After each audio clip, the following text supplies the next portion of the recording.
I had a significant head injury. It occurred in August 2020 when I was snowboarding with my son up on Mount Hutt. It was a bit of an average day, so we'd gone up for first tracks, where you get an hour early before the rest of the general public, and we'd had a few good runs, and then the wind came up. So we decided to head home early, just as everyone else was arriving. We thought we'd have one last run, and we were doing that last run, and I caught some ice as I was turning, and my snowboard slid on the ice, knocked me back on my back, my head hit the ground very hard, and I bounced down the hill a little bit, eventually coming to a stop. I sort of got up and thought, oh, that was a bit of a knock. I went to the first aid centre. There was no doctor there, but there was a nurse there who gave me parameters to look out for a head injury. We went back to the car and had a cup of tea and gathered myself, and then I thought, oh, I'm all good, so we drove off home, which I now understand is a no-no with a concussion.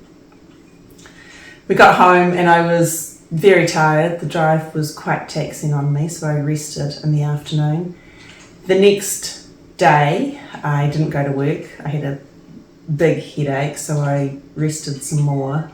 Later in the afternoon, I was having a rest on the bed, and unbeknown to me, I had a seizure, which my then 10-year-old son witnessed and got help from the neighbours. 3 hours before the ambulance arrived. In the meantime, I knew nothing. I can remember the ambulance arriving, and I kept saying, what's happening? What am I doing? Apparently I was making sense to those around me, but I can't remember any of that. The ambulance took me to hospital, and they scanned my head to make sure there was no head bleeds. I think they checked my neck to make sure I hadn't fractured my neck. All those tests turned out fine, so they sent me home later that afternoon. The next few days were just a blur for me. I just slept and ate. I had no appetite at all. I had a big headache, a massive headache, very tired and fatigued, and had no appetite. I would sleep for hours, wake and be fed. All I could manage to eat was a scrambled egg, and then I'd go back to bed and have more sleep. After maybe a week, I thought, oh, I'm all good, let's go for a walk. But that wasn't very successful. My muscles have muscle memory, and they can remember that they're able to walk for miles, but my brain couldn't cope with the walking exercise. My brain, I likened to being a toddler. What had happened when I knocked my head was I damaged the neuron pathways. So all of those pathways that were damaged need to be reconnected and new pathways found. So any exercise, anything I did with my muscles, the pathways had to be recreated. Some of them had been damaged. About 2 weeks later, after I had my head injury, my head was exploding with pain, which I now realise was just because I wasn't resting. I was thinking that my body could keep working flat out, but it couldn't. So I went back to the doctor, and he put me on some very heavy painkillers, which didn't do well with me. I was quite nauseous with the painkillers that they put me on. So I eventually came off them, but I had to wean myself off them. So the head injury created nausea. The medication I was on created nausea, which resulted in a lack of appetite, which resulted in a lack of energy. There were times in those early days when the lack of energy caused me to almost faint, and I would end up hitting my head. I would collapse a little bit and hit my head multiple times, which then exasperated everything.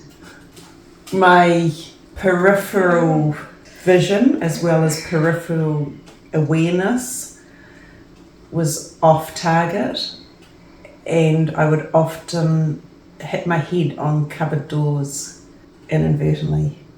Immediately after the event, within the next couple of days of hitting my head, I noticed my face was very swollen. So I think with the whiplash, my brain bounced backwards and forwards in my head. My eyelids were swollen. Everything was quite swollen. It took a few days to come down again. I had severe headaches, tiredness, disturbed sleep, lack of ability to undertake anything for extended periods, lack of temperature control. My body would, when it got tired, the first thing it would shut off was my temperature control. So to maintain energy to keep moving, my brain would switch off unnecessary parts.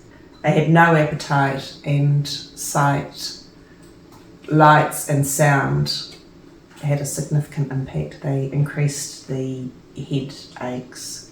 I couldn't watch TV and I couldn't read. So the first few weeks were very boring, just looking out at the hills, wishing I was up there walking, but not being able to just yet.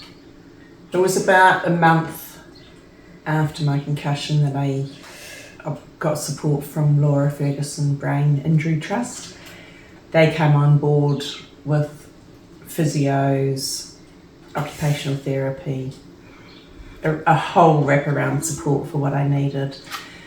The physio came and worked with me on my head and my eyes and my sight, and eventually building up brain resilience to cope with the muscle work that I was doing.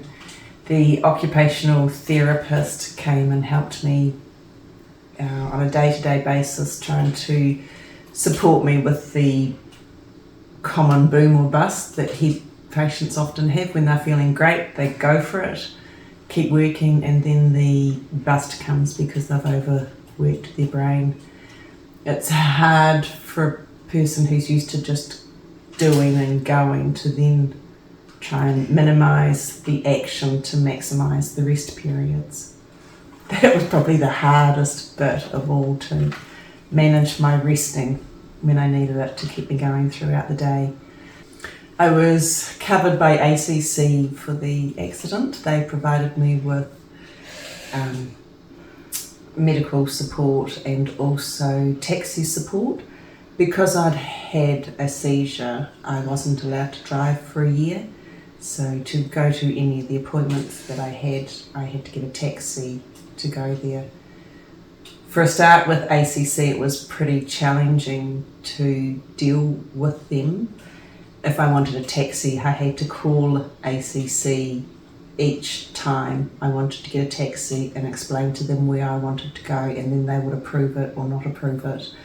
It could take 20 minutes to get on the phone to ACC on a good day, sometimes a lot longer. And then each time I got a different person on the telephone and I had to explain to them again what I needed, why I needed it, and where I was going. By the time I'd ordered my taxi, my brain power was done and I couldn't actually get to the event that I needed the taxi for. So when Laura Ferguson came on board to help me, they supported me with the contact at ACC. I had a bulk booking with ACC and I could do it all online rather than having to phone them each time.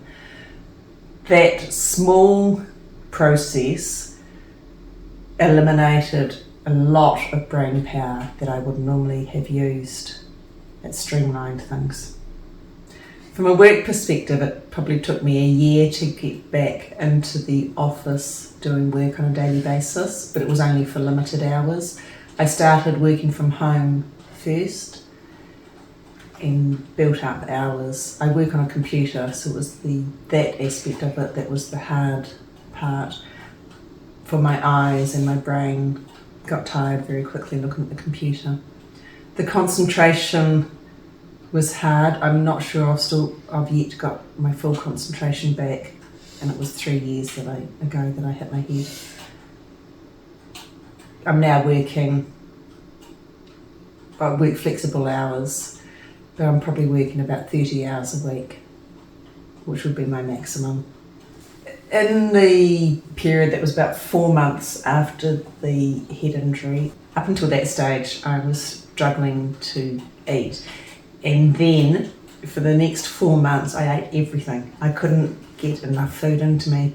I think it was at that stage that I was starting to recover a bit more and using a lot more energy.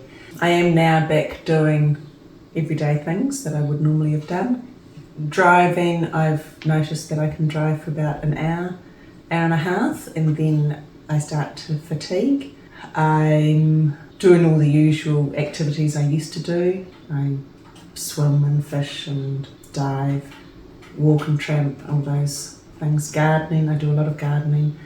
In the days post-concussion, the garden was great for me. I could go down and do 10 minutes of weeding, and that would be enough to use my energies, but also it would tire me out. So I could do snippets of gardening, which was great for recovery.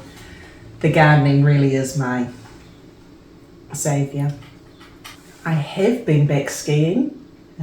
Last winter we went up skiing a couple of times, and it was good to get back on the snow, but I've now learned that maybe I can live without snowboarding and that my health is probably more important to me, so I've moved away from the snow at this stage and moved on to other sporting activities.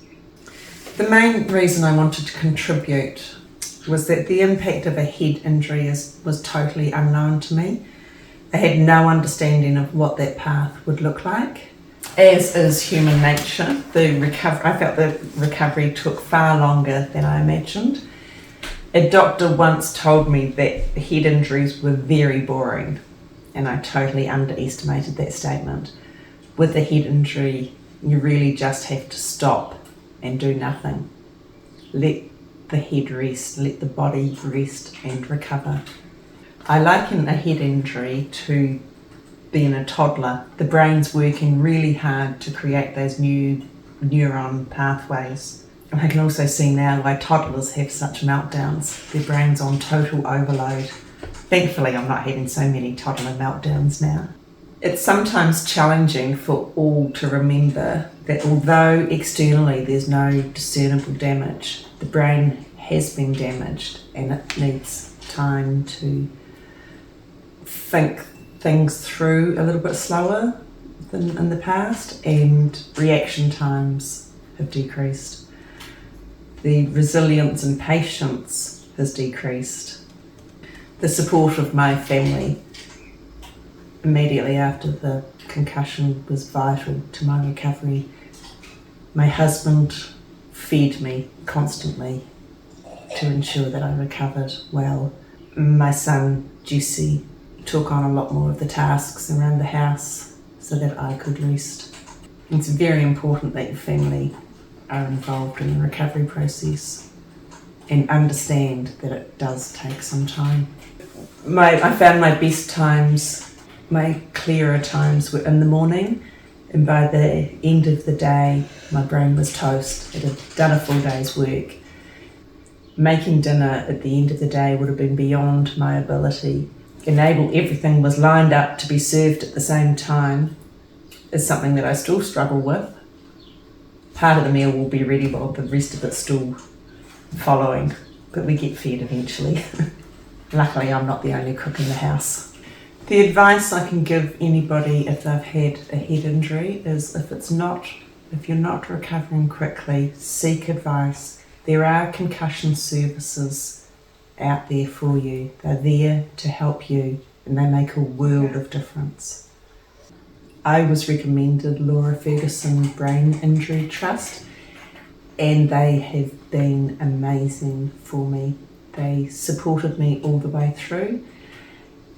They worked with me from the beginning until I was back satisfactorily working. They guided me and gave me skills to get through each day, and the ability just to say, stop, my head hurts and I need to rest. I can't do any more. So for anybody that has a head injury, I would say Be kind to yourself and allow yourself the appropriate time to recover. Do not sell yourself short by expecting a fast recovery. It will take time.